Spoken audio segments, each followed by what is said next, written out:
The contract is mainly centered around lasers that could be mounted on fighter jets, but ground-based and sea-based versions have been developed too. Now, testing has commenced, and the results are quite outstanding. However, other countries aren't to be left behind, as they've come forward with impressive developments of their own. Systems tests for capabilities against surface-to-air and air-to-air missiles were first slated for 2021, before being postponed to 2023 and finally to 2024. The COVID-19 pandemic took its toll among other things. However, this double postponement doesn't foil any major plans. Creating critical weapons such as these must come with some, flexibility of the timelines. The laser weapon in development has three major components: the pod into which other components will be fitted, the actual solid-state laser, and the hostile supersonic missiles with pinpoint accuracy, while overcoming factors like wind, turbulence, and the Mach speeds of targets. The challenges don't end there though. For years, it's been a daunting task to make powerful lasers compact enough to be mobilized off fighter jets. This is the main reason why, even though laser development dates as far back as 1960, they're still not in mainstream use today, like guns. For instance, the YAL-1 airborne laser, one of the earliest somewhat effective lasers, took up the entirety of the Boeing 747 plane with its chemical components. The application of this laser in swiftly taking out incoming ballistic missiles was simply not feasible, and so the program was terminated. Today, it's a different story due to technological advancements. Boeing already flew a pre-prototype pod installed on an F-15 fighter in 2019. In the same year, ground tests also took off. General Atomics tested their Demonstrator Laser Weapon System, or DLWS, which successfully blew up air-launched test missiles in New Mexico.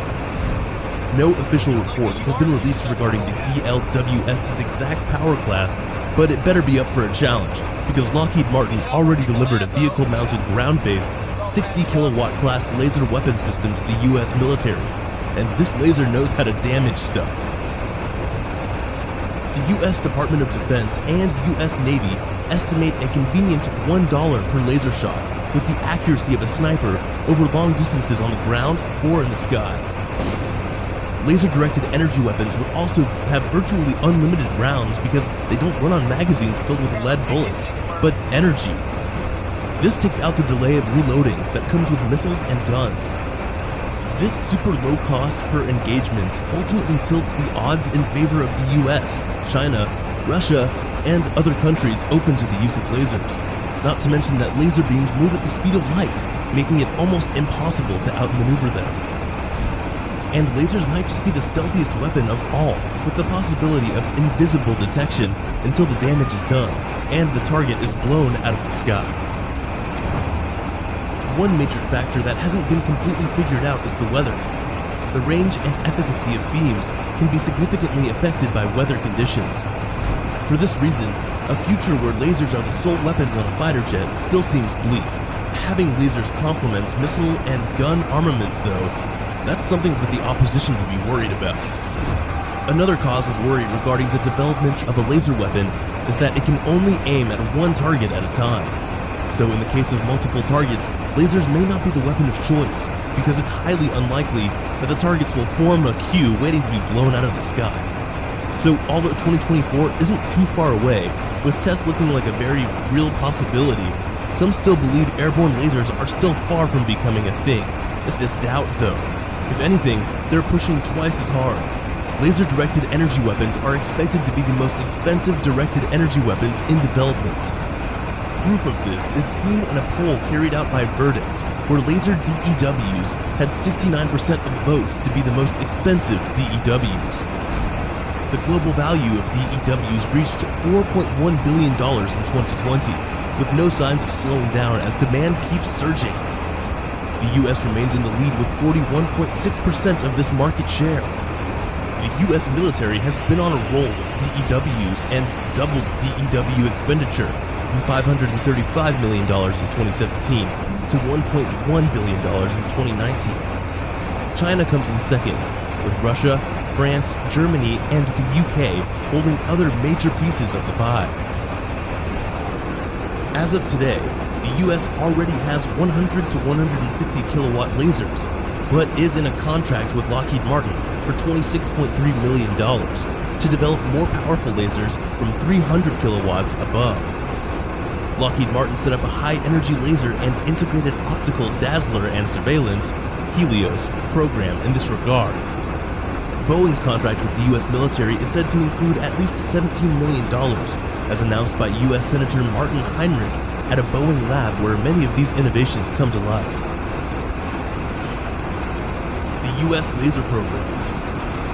Officially, the SHIELD program of the Air Force Research Laboratory is responsible for the development of laser-directed energy weapons in the US. The program teamed up with Lockheed Martin, Boeing, and Northrop Grumman, setting up many programs with each of these companies. For Lockheed Martin, their Helios program aims to detect threats, identify them, determine if they're threatening to the aircraft, and if lasers would work in the situation.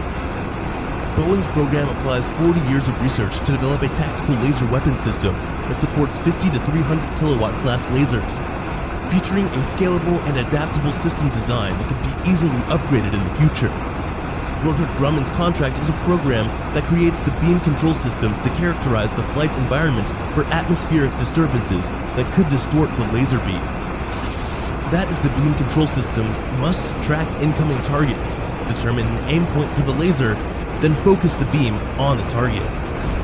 Lockheed Martin, as part of the SHIELD program, is also working on a separate weapon known as the Tactical Airborne Laser Weapon System, or TALWS, which uses data from SHIELD but involves the development of a complete laser-directed energy weapon system, as opposed to a single component, like in their contract with the Air Force Research Laboratory.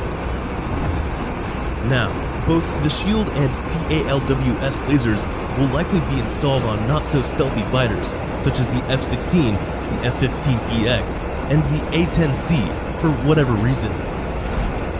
Russian laser weapons haven't really made talk of the town status, but they have made some impressive progress, maybe more progress than any other country but the US and China. The Peresvet is a Russian vehicle-mounted laser weapon that was produced in 2017 and entered service in December 2019. Chinese state media and manufacturers have also shared images and videos of both vehicle-mounted and handheld laser weapons powerful enough to scar human skin and tissue. Anyway, it still seems like a race to the first in-service airborne laser system is far from over, and anyone could get the ribbon, irrespective of who's currently in the lead, which is the United States, by the way. It's now obvious that the world's major countries are investing a good amount of resources in laser-directed energy weapons, and for understandable reasons. The pros that come with these weapons might just set them apart from the crowd. Also, there have been talks about modern wars involving space and orbiting satellites.